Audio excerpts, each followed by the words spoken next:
तुलसीदास जी लिखते हैं, कही मृदु बचन विनीत तिन बैठा रे नर नारी, उत्तम मध्यम नीच लघु निज निज थल अनुहारी।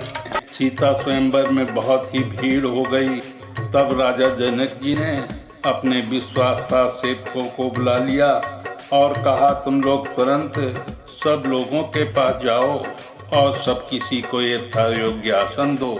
राजा के सेवकों ने कोमल और नम्र वचन कहकर उत्तम, मध्यम, नीच और लघु सभी श्रेणी के स्त्री पुरुषों को अपने अपने योग्य स्थान पर बैठाया।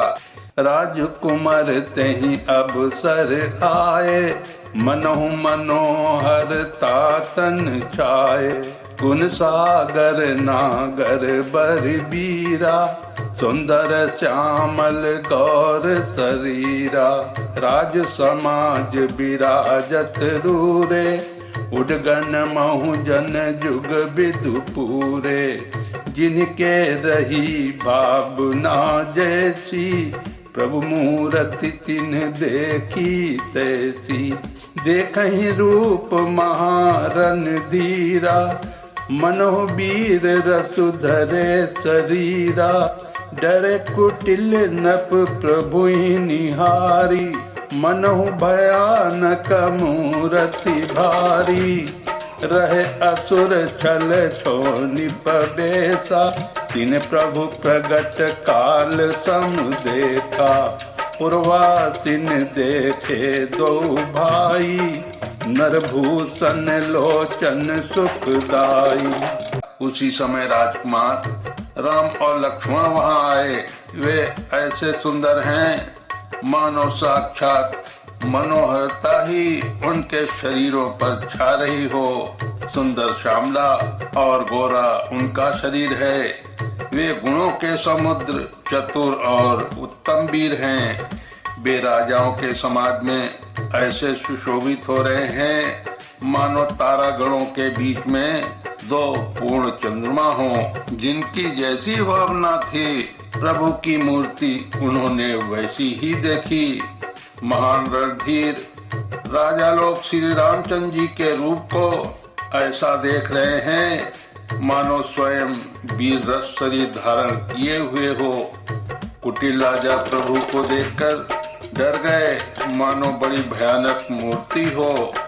छल से जो राक्षस वहाँ राजाओं के भेष में बैठे थे, उन्होंने प्रभु को प्रत्यक्ष काल के समान देखा। नगरवासियों ने दोनों भाइयों को मनुष्यों के भूषण रूप और नेत्रों को सुख देने वाला देखा। नारी बिलो कहीं हरसी, निज निज रुचि अनुरूप। जन सोहत श्रृंगार धरी, मूर्ति परम अनूप। स्त्रियां हृदय में हर्षित होकर अपनी अपनी रुचि के अनुसार उन्हें देख रही हैं। मानो श्रृंगार रसी परम अनुपम मूर्ति धारण किए सुशोभित हो रहा है। विदुषण प्रभु विराट में दीसा, बहुमुख कर पग लोचन सीसा। जनक जाति अब लो कहीं कैसे, सजन सगे प्रिय लागहि जैसे। सहित विदेह बिलो कहीं रानी, शिशु सम प्रीति न जाति बखानी। योगिन परम तत्व में भाषा, शांत शुद्ध सम सहज प्रकाशा। हरि भगतन देखे दो भ्राता, इष्ट देव इव सब सुख दाता। रमहि चितब भाए जहि सिया, सो स्नेहु सुख नहीं कथनिया। पुरु अनुभवति न कहि सक कोऊ, कवन प्रकार कहै कवि कोऊ। यही विधि रहा जाहि जसु भाऊ, कही तस देखेहु कौशल राऊ। विद्वानों को प्रभु विराट रूप में दिखाई दिए, जिसके बहुत से मुंह, हाथ, पैर, नेत्र और सिर हैं। जनक जी के सजातीय कुटुंबी प्रभु को किस तरह कैसे प्रिय रूप में देख रहे हैं, जैसे सगे सज्जन संबंधी प्रिय लगते हैं। जनक समेत रानियां उन्हें अपने बच्चे के समान देख रही हैं। उनकी प्रीत का वर्णन नहीं किया जा सकता। योगियों को वे शांत, शुद्ध, सम और स्वतः प्रकाश परम तत्व के रूपों में दिखे। हरि भक्तों ने दोनों भाइयों को सब सुखों के देने वाले इष्ट देव के समान देखा। सीता जी जिस भाव से श्री रामचंद्र जी को देख रही हैं, वो स्नेह और सुख तो कहने में ही नहीं आता। उस स्नेह और सुख का वे हृदय में अनुभव कर रही हैं, पर वे भी उसे कह नहीं सकती। फिर कोई कभी उसे किस प्रकार कह सकता है। इस प्रकार जिसका जैसा भाव था, उसने कौशलाधीश श्री रामचंद्र जी को वैसा ही देखा। राजत राज समाज मोह कौशल राज किशोर, सुंदर श्यामल गौर तन विश्व विलोचन चोर। सुंदर सामले और गोरे शरीर वाले तथा विश्व भर के नेत्रों को चुराने वाले कौशलाधीश के कुमार राज समाज में इस प्रकार सुशोभित हो रहे हैं। सहज मनोहर मूर्ति दोऊ, कोटि काम उपमा लघु सोऊ। शरद चंद्र निंदक मुखनी के, नीरज नयन भाव तेजी के। चितवनी चारु मार मनुहरनी, भावती हृदय जाति नहीं बरनी। कल कपोल श्रुति कुंडल लोला, चिबुक अधर सुंदर मृदु बोला। कुमुद बंधु कर निंदक हासा, भ्रगुटी बिकट मनोहर नासा। भाल विशाल तिलक झलकाही, कछ बिलो की अली अवलिल जाही। पीत चौतनी सिरनि सुहाई, कुसुम कली बिच बीच बनाई। रेखे रुचिर कंब कल गीवा, जनु त्रिभुवन सुषमासी सीवा। दोनों मूर्तियां स्वभाव से ही बिना किसी बनाव श्रृंगार के मन को हरने वाली हैं। करोड़ों कामदेवों की उपमा भी उनके लिए तुच्छ है। उनके सुंदर मुख शरद पूर्णिमा के चंद्रमा की भी निंदा करने वाले अर्थात उसे नीचा दिखाने वाले हैं। और कमल के समान नेत्र मन को बहुत ही भाते हैं।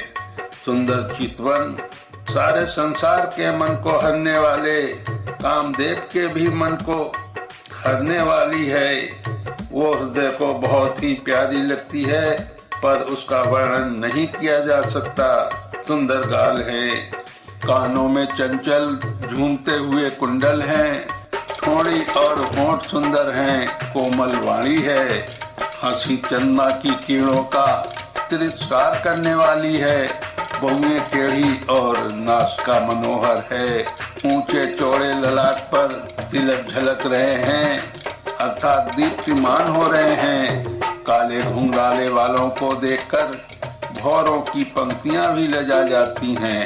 पीली चौकोनी टोपियां सिरों पर सुशोभित हैं, जिनके बीच बीच में फूलों की कलियां बनाई हुई हैं। संग के समान सुंदर गोल गले में मनोहर तीन रेखाएं हैं, जो मानो तीनों लोकों की सुंदरता की सीमा को बता रही है। कुंजर मणिकंठा कलित पुरन तुलसी का माल, प्रसव कंध के हरि ध्वनि बल निधि बाहु विशाल। हृदयों पर गजमुक्ताओं के सुंदर कंठे और तुलसी की मालाएं सुशोभित हैं। उनके कंधे बैलों के कंधों की तरह ऊंचे तथा पुष्ट है। खड़े होने की शान सिंह की सी है और भुजाएं विशाल एवं बल की भंडार हैं। कटितु नीर पीत पट बांधे, कर सर धनुष बाम बर कांधे। पीत यज्ञ उपबीत सुहाए, नख सिख मंजु महाछवि छाए। देखी लोग सब भय सुखारे, एकटक लोचन चलत न तारे। हर्षे जनक देखी दो भाई, मुनिपद कमल गहे तब जाई। कर बिनती निज कथा सुनाई, रंग अवनि सब मुनि दिखाई। जहाँ जहाँ जाहि कुमर बर दो, तहाँ तहाँ चकित चितब सब को। निज निज रुख राम ही सब देखा, को न जान कछु मरम विशेषा। भली रचना मुनि प्रसन्न कहेऊ, राजा मुदित महासुख लहेऊ। कमर में तरकस और पीताम्बर, दाहिने हाथ में बाण और बाएं सुंदर कंधे पर धनुष तथा पीले यज्ञोपवीत जनेऊ सुशोभित है। नथ से लेकर शिखा तक सब अंग सुंदर हैं, उन पर महान शोभा छाई हुई है। उन्हें देखकर सब लोग सुखी हुए। नेत्र एकटक हैं और पुतलियां भी नहीं चलती। जनक जी दोनों भाइयों को देखकर हर्षित हुए। तब उन्होंने जाकर मुनि के चरण कमल पकड़ लिए, विनती करके अपनी कथा सुनाई और मुनि को सारी रंग भूमि यज्ञशाला दिखलाई। मुनि के साथ दोनों श्रेष्ठ राजकुमार जहाँ जहाँ जाते हैं, वहाँ वहाँ सब कोई आश्चर्यचकित ही देखने लगते हैं। सबने राम जी को अपनी अपनी ओर ही मुख किए हुए देखा, परंतु इसका कुछ भी विशेष रहस्य कोई नहीं जान सका। मुनि ने राजा से कहा, रंगभूमि की रचना बड़ी सुंदर है। विश्वामित्र जैसे विरक्त और ज्ञानी मुनि से रचना की प्रशंसा सुनकर राजा प्रसन्न हुए और उन्हें बड़ा सुख मिला। सब मंचनते मंचु एक सुंदर विशद विशाल, मुनि समेत दो बंधु तहाँ बैठा रे महिपाल। सब मंचों में से एक मंच अधिक सुंदर, उज्जवल और विशाल था। स्वयं राजा ने मुनि सहित दोनों भाइयों को उस पर बैठाया। बोलिए श्यापति रामचंद्र की जय, उमापति महादेव की जय, कवि तुलसीदास की जय।